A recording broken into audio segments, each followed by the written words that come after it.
حضرت ابو سعید خدری رضی اللہ تعالیٰ عنہ سے روایت ہے، رسول اللہ صلی اللہ علیہ وسلم نے ارشاد فرمایا کہ ایمانداروں کو جب دوزخ سے چھٹکارا مل جائے گا تو ایک پل پر سب کو لے جا کر روک دیا جائے گا جو جنت اور دوزخ کے بیچ ہوگا۔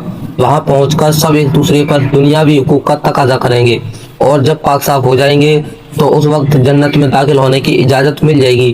اس خدا کی قسم جس کے قبضے میں میری جان ہے، ہر جنتی آدمی جنت میں اپنا اپنا مکان دنیا کے مکان کے مقابلے میں زیادہ جانتا ہوگا۔ حضرت ابن عمر رضی اللہ تعالیٰ عنہ کہتے ہیں، میں نے حضور صلی اللہ علیہ وسلم کو فرماتے ہوئے سنا کہ قیامت کے دن اللہ تعالیٰ مومن کو اپنے پاس بلا کر اس کی مدد فرمائے گا۔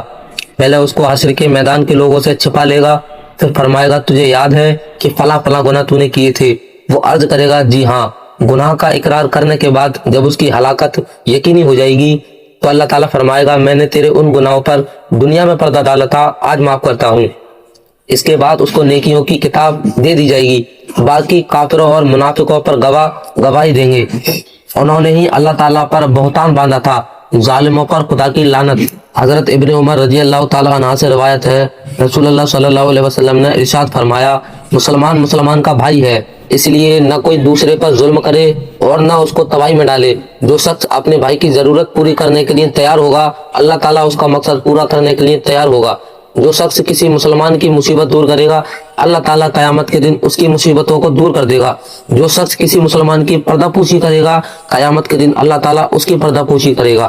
حضرت انس بن مالک رضی اللہ تعالیٰ عنہ کہتے ہیں کہ حضور صلی اللہ علیہ وسلم کا ارشاد مبارک ہے، اپنے بھائی کی مدد کرو چاہے وہ ظالم ہو یا مظلوم۔ عرض کیا گیا اے اللہ کے رسول صلی اللہ علیہ وسلم، مظلوم ہونے پر تو ہم اس کی مدد کر سکتے ہیں، ظالم ہونے کے وقت اس طرح مدد کریں؟ فرمایا اس کے ہاتھ پکڑ لو، ظلم نہ کرنے دو۔ حضرت ابن عمر رضی اللہ تعالیٰ عنہ کہتے ہیں حضور صلی اللہ علیہ وسلم نے فرمایا قیامت کے دن ظلم کی وجہ سے ظالم پر مختلف تاریکیاں چھا جائیں گی۔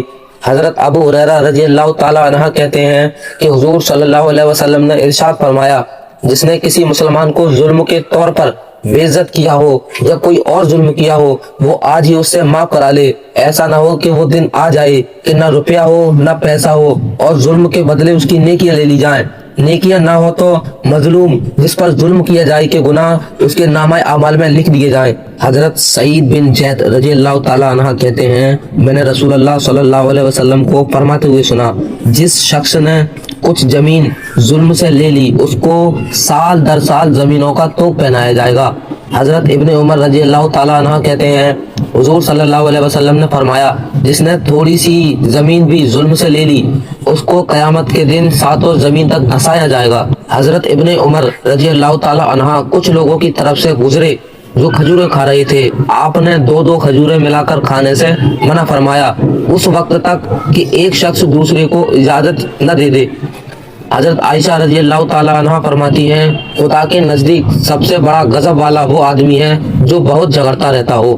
ام المومنین حضرت سلمہ رضی اللہ تعالیٰ عنہ فرماتی ہیں کہ رسول اللہ صلی اللہ علیہ وسلم نے ایک دن مبارک حجرے کے دروازے پر کچھ جھگڑا ہوتا سنا، آپ باہر تشریف لے آئے اور فرمایا میرے پاس مقدمہ کرنے والے لوگ آتے ہیں اور ممکن ہے کہ کچھ آدمی دوسرے کے مقابلے میں زیادہ زبان چلاتے ہیں، ہاں چونکہ میں بھی انسان ہوں اس لیے اس کی صاف ستھری زبان دیکھ کر شاید میں اس کو سچا جاننے لگوں، اس کے مطابق فیصلہ کر دوں، اس لیے میں کہہ دیتا ہوں کہ اگر کسی مسلمان کے حق میں ڈگری کر دوں تو اس کو آگ کا ٹکڑا سمجھنا چاہیے، چاہے لے لے چاہے چھوڑ دے۔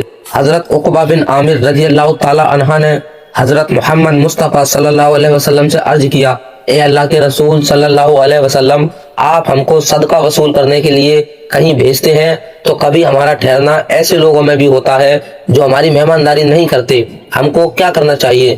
حضور صلی اللہ علیہ وسلم اس بارے میں کیا ارشاد فرماتے ہیں؟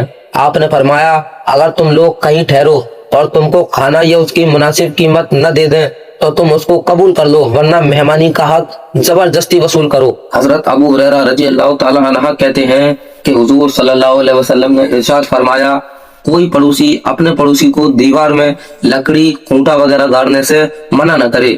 حضرت ابو سعید خدری رضی اللہ تعالیٰ عنہ کہتے ہیں حضور صلی اللہ علیہ وسلم نے ارشاد فرمایا راستے میں بیٹھنے سے پرہیز رکھو۔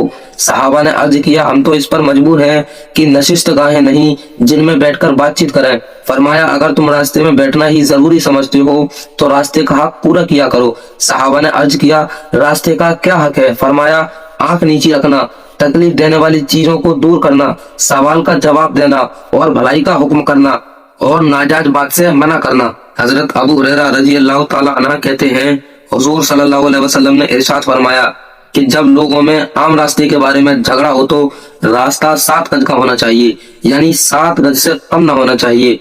حضرت عبداللہ بن یزید انصاری رضی اللہ تعالیٰ عنہ کہتے ہیں کہ نبی پاک صلی اللہ علیہ وسلم نے راستے وغیرہ لوٹنے اور آدمی کو بوچا مارنے سے منع فرمایا ہے۔